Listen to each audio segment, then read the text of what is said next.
तो गाइस मैं हूं अंकित और आप देख रहे हैं wrestling fans network and Shield का फाइनल चैप्टर हो चुका है क्लोज समरस्लैम 2026 में एक absolute banger of a match के साथ में रोमन रेंस सेथ रॉलिंस से ही अपनी बातों को शुरू करेंगे। एंड सबसे पहली बात की नाइट 2 समरस्लैम 2026 का एब्सोल्यूट क्लासिक था स्टार्ट से लेके एंड तक।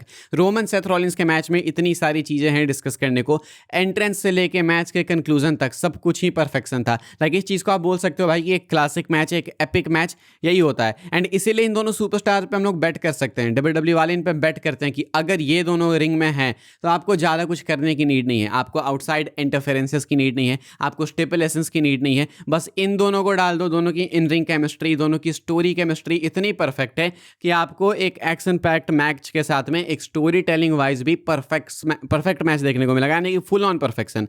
तो इनके मैच में भाई डीन एम्ब्रोस के भी रेफरेंसेस थे, दोनों ने सील्ड पावर बॉम्ब्स लगाए एक दूसरे पे। रोमन ने एक अनाउंसर्स टेबल पे सेथ को पटका तो सेथ ने दूसरे पे पटका। रोमन रेंस ने सेथ का फिनिशर लगाया स्टॉम्प तो सेथ ने रोमन का फिनिशर लगाया स्पीयर। डीन एम्ब्रोस के लैरिएट को भी लगाया सेथ रॉलिंस ने, तो रोमन रेंस ने भाई डर्टी डीड्स लगा दिया सेथ रॉलिंस के ऊपर। एंड कमेंट्री पे Michael Cole hello dean Ambrose बोल के रेफरेंस भी दे रहे थे डीन एम्ब्रोस का स्ट्रेट अप। तो एक परफेक्ट मैच था, लाइक इससे ज़्यादा आप नहीं एक्सपेक्ट कर सकते। जॉन मॉक्सली यहाँ पे होते तो बहुत अच्छा होता, लेकिन वो यहाँ पे थे ही नहीं अनफॉर्चुनेटली। वो AEW के साथ में उनका मन नहीं है WWE में आने का, तो वो उनकी मर्जी है। लेकिन एक बहुत अच्छे तरीके से इन दोनों सील्ड मेंबर्स ने डीन एम्ब्रोस को भी ट्रिब्यूट दे दिया। WWE ने मेंशन भी किया कमेंट्री पे डीन एम्ब्रोस स्ट्रेट अप, ऐसा नहीं कि भाई इन्होंने इग्नोर किया, स्ट्रेट अप उनको मेंशन भी किया। तो परफेक्ट मैच था। मैच के एंडिंग मोमेंट्स में हम लोग सीधा पहुंच जाते हैं 2012 में। सेथ के हाथ में है वो same steel chair, Roman Reigns उसी पोजीशन में है जहां पे सील टूटी थी। एंड इस बार रोमन रेंस गलती नहीं करते, वो पीछे मुड़ के सेथ पे अटैक कर देते हैं एंड टेबल्स हो जाते हैं टर्न। अब सेथ है रोमन के उस पोजीशन में जहां पे रोमन थे साल 2012 में, एंड रोमन है उस पोजीशन में जहां पे सेथ रॉलिंस थे साल 2012 में। लेकिन रोमन रेंस फाइनली एक बहुत ही अच्छा लेसन देते हैं। रोमन रेंस करते हैं लेट गो, क्योंकि ये स्टील चेयर रोमन रेंस के लिए इतनी ज़्यादा नुकसानदायक रही है, इसने रोमन को इतना कॉस्ट किया है कि रेसलमेनिया 40 में टाइटल भी रोमन हारे तो वो इसी ऑब्सेशन से हारे। लाइक वो सील्ड का टूटना इतना ज़्यादा हर्ट कर गया था रोमन को कि रेसलमेनिया 40 में जो टाइटल रोमन हारे वो इसलिए हारे बिकॉज इन्होंने टाइटल छोड़ के इस steel chair and Seth Rollins पे अटैक करने पे ज़्यादा फोकस किया था, इसीलिए कोडी को मौका मिल गया एंड वो चैंपियन बन गए।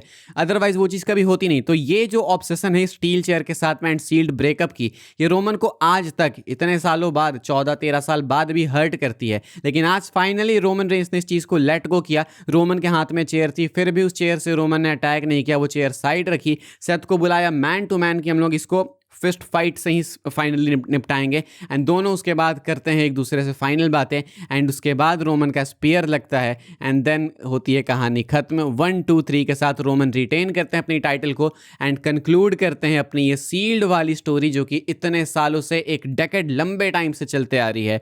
हम लोग सब चाहते हैं कि एक Roman Seth and dean Ambrose का मैच हो in future, WrestleMania main event हो, बट वो कितना पॉसिबल है कितना नहीं वो किसी को नहीं पता, WWE को भी नहीं पता। तो इनको कहानी तो कंक्लूड करनी थी। तो अगर डीन एम्ब्रोस कभी नहीं भी आते हैं WWE में वापस तो भी एक परफेक्ट एंडिंग थी सील्ड के चैप्टर के लिए। एंड अगर आते हैं तो क्वेश्चन उठेगा कि क्या इस परफेक्ट एंडिंग को भूल के हम लोग फिर से एक ट्रिपल थ्रेट कर सकते हैं, क्योंकि अभी तो ये परफेक्ट एंडिंग थी। मैच के बाद रोमन रेंस खुद अपना फिस्ट आगे करते हैं फीस्ट बम्प के लिए एंड सेथ रॉलिंस वो जो सील्ड का मास्क भी पहन के आते हैं वो लेके आते हैं। उस मास्क को सेंटर ऑफ द रिंग में रखा जाता है भाई, प्लेस किया जाता है एंड उसके बाद फिस्ट बम्प होता है एंड देन कहानी हो जाती है खत्म, यानी कि शो हो जाता है खत्म। तो यही मैं कह रहा था कि स्टार्ट से लेके एंड तक ये मैच परफेक्ट था। एक लंबा मैच था, 35 से 36-40 मिनट का मैच था ये, एंट्रेंस वगैरह सब अगर काउंट कर दे तो। और क्या चाहिए आपको? अच्छी रेसलिंग, अच्छी स्टोरी टेलिंग, अच्छा कंक्लूजन, परफेक्ट था ये। तो मेरे अकॉर्डिंग ये एक हाई नोट पे ही एंडिंग था। कल मैंने एक ट्वीट किया था कि हाई नोट पे आपको एंड करना होगा। इट्स नॉट नेसेसरी भाई कि आप हमेशा इंटरफेरेंस ही कराओ, किसी को वापस ही लेके आओ। एंड इस साल इन्होंने समरस्लैम में इमोशंस पे ज़्यादा फोकस किया है। पिछले साल हमने देखा था कि कमबैक्स पे फोकस था एंड ट्विस्ट एंड टर्न्स पे था। इस साल नाइट 1 के एंडिंग में भी हमने देखा कि टॉर्च पास हुआ, नाइट 2 में हमने देखा कि सील्ड का चैप्टर क्लोज हुआ। तो इस साल इन्होंने इमोशनल साइड ज़्यादा टच की है फैंस की एंड बहुत अच्छा एक्ट लगा मुझे। मिला जुला के बात यह है कि the Shield is officially over. ये जो चलते आ रहा था इतने टाइम से कि भाई ये दोनों फॉर्मर सील्ड ब्रदर्स हैं, इनके बीच में खुन्नस है, वो सब लेट गो हो चुका है। अब मूव ऑन होगा दोनों का। Now the thing is over. आपको कैसा लगा ये मैच मुझे कमेंट करके बताना। मैं अगर इसको रेट करूँ तो 5 में से 5 रेट दूंगा, 5 में से 5 रेट दूंगा, 5 में से 5 रेट करूंगा। अगर कोई भी 5 से नीचे रेट कर रहा भाई तो कंजूसी कर रहा है कहीं ना कहीं भाई, मतलब फिर वो स्मार्क बनने की कोशिश है। इसके अलावा भी शो बहुत ही कमाल का था। शो के स्टार्टिंग में ही केविन ओवंस वापस वापस आ जाते हैं। तो केविन ओवेंस की वापसी होगी, वो जीत भी गए नंबर 1 कंटेंडरशिप मैच एंड अब वो आगे जाके पंक को फेस करेंगे। एक टाइटल चेंज हो गया, बैरन कॉर्बिन यूएस चैंपियन बन गए। इसके बाद हमने देखा भाई कि चेल्सी ग्रीन बन गई new women's world champion, women's champion. And उसके बाद चैड गेबल अपने होम टाउन में जीत गए पेंटा से इंटर कॉन्टिनेंटल चैंपियनशिप। डनहॉजन वाला मैच तो वैसे ही बेकार ही था, लेकिन वो भी ठीक ठाक ही गया, मतलब मिला जुला के जैसा होना था वैसा ही हुआ।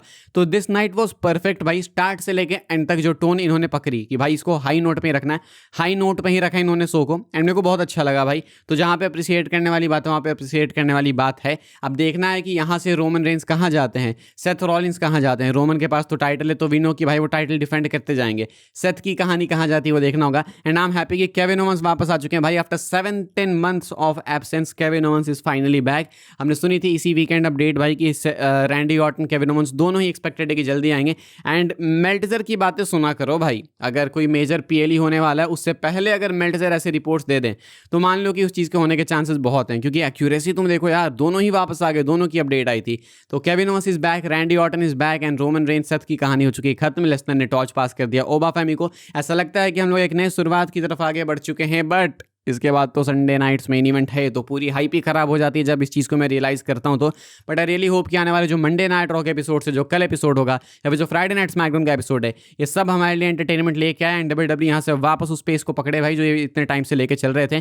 बीच में कुछ 1-1.5 साल में बहुत डमाडोल हो गए। सो लेट्स होप कि यहाँ से वो कहानी बदले एंड यहाँ से जो है इंटरेस्ट आए। टैग टीम टॉक का एपिसोड डेफिनेटली आएगा भाई, बस अभी इसके बाद उसी को रिकॉर्ड करने वाला हूँ मैं। एंड कल जैसे टाइम पे ही वो भी आ जाएगा, तो उसका भी आप लोग वेट कर लो, वहाँ पे अच्छे से हम लोग डिस्कशन करेंगे। आज तो क्रिटिसिज्म के लिए ज़्यादा कुछ है नहीं। So today we will have a lot to talk about in appreciation and आगे किसके साथ क्या हो सकता है ये सब भी थोड़ा डिस्कस करेंगे रोहन के साथ।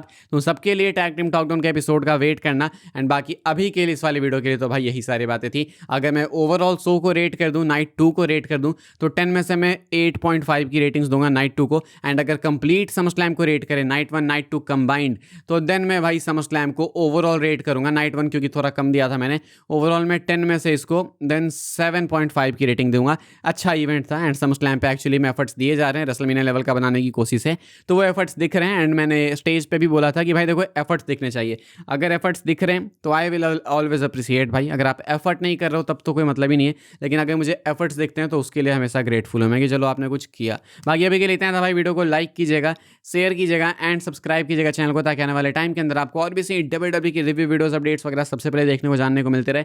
फॉलो कर सकते हैं आप लोग मुझे इंस्टाग्राम एंड ट्विटर पर, लिंक आपको मिलेगा डिस्क्रिप्शन में। ज्वाइन कर सकते हैं व्हाट्सएप चैनल को, उसके भी लिंक है डिस्क्रिप्शन में। मिलूंगा मैं आपसे अगली वीडियो में जल्दी ही, तब तक के लिए goodbye, thanks for watching.